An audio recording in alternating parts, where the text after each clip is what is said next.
Welcome to another episode of the podcast, Whether or Not and to What Degree. I'm with First Alert Meteorologist Chrissy Kohler. I'm First Alert Chief Meteorologist Kendra, and I wish we were joining you under better circumstances. We are taping this on Wednesday, March 26th, as we continue to track multiple wildfires across our area.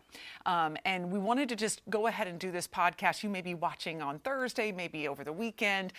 So we're not going to get into specifics about evacuations or anything like that, because that's going to be fluid. You'll definitely want to go to foxcarolina.com, tune in on our newscasts to get more on that. But, you know, we both thought it would be important to go in depth a little more on why we get wildfires this time of year, what is causing all this. I know there are a lot of people that are scared out there. Yeah, and it's it's kind of ironic, Kendra, when we think about we're almost about 6 months removed from Helene, where we got almost for some places we got over a year's worth of rain in a short amount of time, and so we went from these epic floods to now we're so dry out there, and just in a 6-month turnaround, how fast things can change and how much we can be impacted by weather around here. Exactly. And that didn't really hit me either, that tomorrow is the 6th month. And we'll be doing our Helene special too.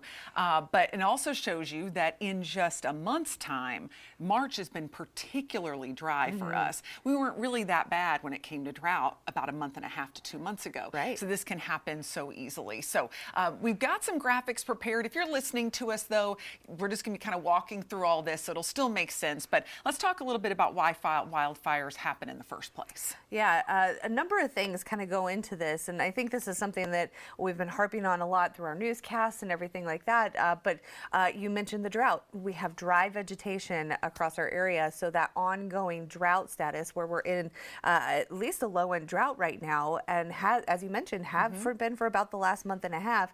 That's the one thing we've got, this low humidity, and of course the winds have been a lot lately, which has been a big driver for, I think, for a lot of these wildfire conditions. Yeah, and this is wildfire season. We're going to kind of talk about why it's so windy during the month of March so often. But you know, for a fire to start, of course, you've got to have that heat source and something to cause it to propagate and move forward, and that's what the dry conditions are really doing for us right now.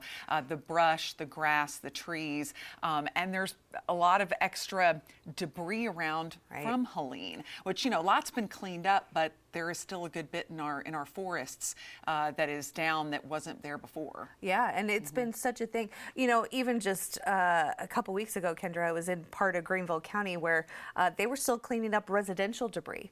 So we're still in that in kind of that cleanup phase for the places where people live, let alone the places where they can't get these big trucks up into the mountains to clear out this debris and kind of get all of that debris cleared out the same way they can on our residential streets. So it's a lot more of a challenge, I think, to deal with that dry vegetation. Yeah, so we get all of that kind of there, and that helps to keep these fires going, unfortunately. And one way that fires can start is from lightning strikes. Now, some of these were from negligence, from people that were up there that were burning, but also this time of year we get a lot of severe weather. You get a strike of lightning that could ignite a dry area, and then there you go. That pretty much gets it started. Wind will cause all of the flames to continue to propagate, and that's been our biggest issue really over the last few days, Chrissy. Yeah. So, you know, when we're talking about this, of course, we're hoping that nothing new kind of sparks up. But for those people that are in the area of these fires, or if new things do start to pop up, everybody kind of needs to be prepared for that potential to evacuate. I know, especially with the Table Rock complex in Polk County as well, those folks, you know, have been watching this very carefully, and I know a lot of those people were ready to go. So when the evacuation orders that are being issued here and there and changing constantly, people, you need to be ready to go. Make sure that that box that we have that we talk about during severe weather season, make sure that that go box is ready to go. You want to have all those supplies, your fire safe box that has all your important documents. Make sure you know where everything is and make sure everything's ready to go, because this is the type of setup where unfortunately sometimes people have to leave their homes for this. Yeah, we talked to a family yesterday, a mom of multiple children, and she had a couple big bags packed with just all their essentials just in case. Yeah. Such a scary thing to think about when you pick up your life and move it. And then another woman was mentioning that it's, I get a little emotional talking about it, but you think about how slowly fire moves, and it's almost scarier than having something happen instantly, because you're watching that fire get closer to your home. Right.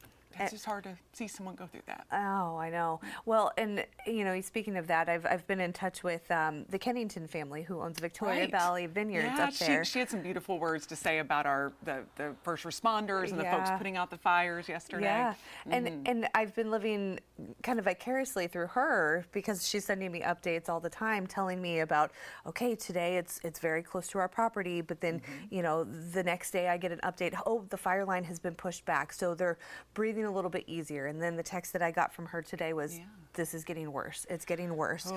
And so I think you're right. Like with the fire, you're kind of watching it come, but then sometimes it goes back. And then, so it's a very tricky kind of it's eerie setup. And, and to watch it in a distance and wonder. And I mean, even folks in Greenville, I think, have seen the smoke fill the skies and wonder, how close is this getting? Right. And of course, we're going to keep everybody posted on all of that. But it's been, it's that time of year when we kind of anticipate at least some brush fires and things like that, because it's technically wildfire season. One of the reasons is we have a very active jet stream.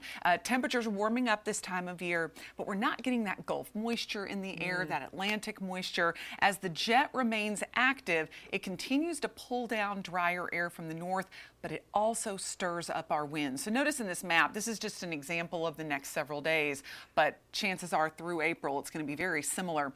We just keep getting these pieces of energy. Therefore, the jet just never really retreats north and gets out of our area. There are going to be very few days where we have completely calm winds and really good situation for firefighters. So not only does that bring the wind, but it keeps a constant funnel of drier air coming out of Canada and areas to our north. Yeah, and I kind of think of it in a way of for us, we're obviously looking, and we have this data to be able to look at relative humidities and how dry that air.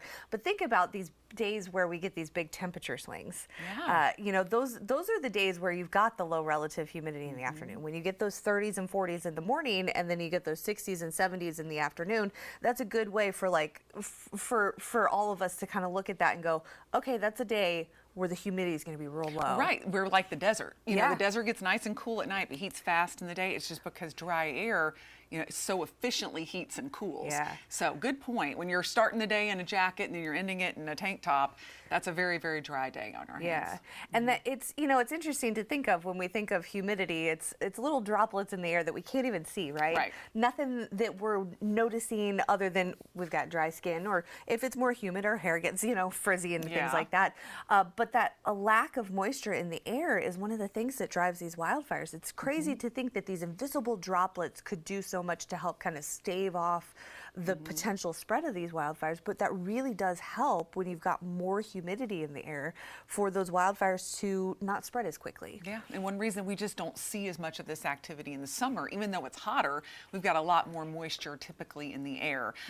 So, just want to share a picture of, just what it looks like out there over the last couple of days. We were talking about, and again, this is just specifically to Wednesday, but, you and I were saying how this morning there really wasn't much smoke out there. As soon as that wind picked up, it pulled a lot of that smoke from the Table Rock fire and others in the mountains down into the upstate. This is a picture from our own Courtney Maroney, who took this in Reedville in Spartanburg County.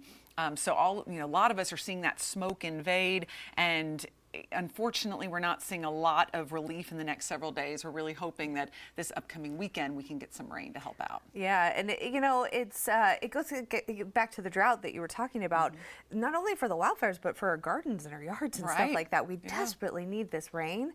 But then, we've been talking about that potential for any time this time of year that you've got systems coming through.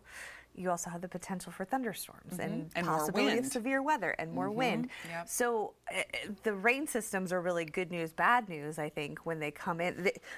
great news to get the rain. Yeah. But then you have that potential, as you mentioned earlier, the lightning is a concern when it comes to these thunderstorms. If we're getting anything other than just plain old rain, you have the potential that those lightning strikes, if they become cloud to ground lightning,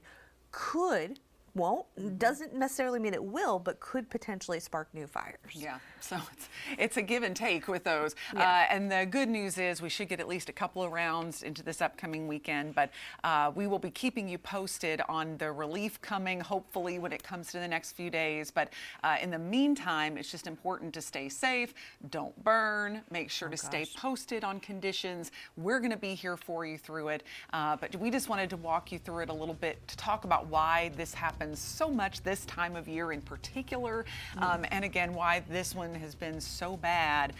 We just had, unfortunately, everything come together, and like you said, ironically, 6 months from probably the biggest disaster to hit our area in modern time, we're getting one that's on the flip side with the dry conditions. Yeah, it seems like we just can't catch a break lately. A lot of places just dealing with hit after hit after hit. And so, unfortunately, hopefully that, those firefighters are out there fighting.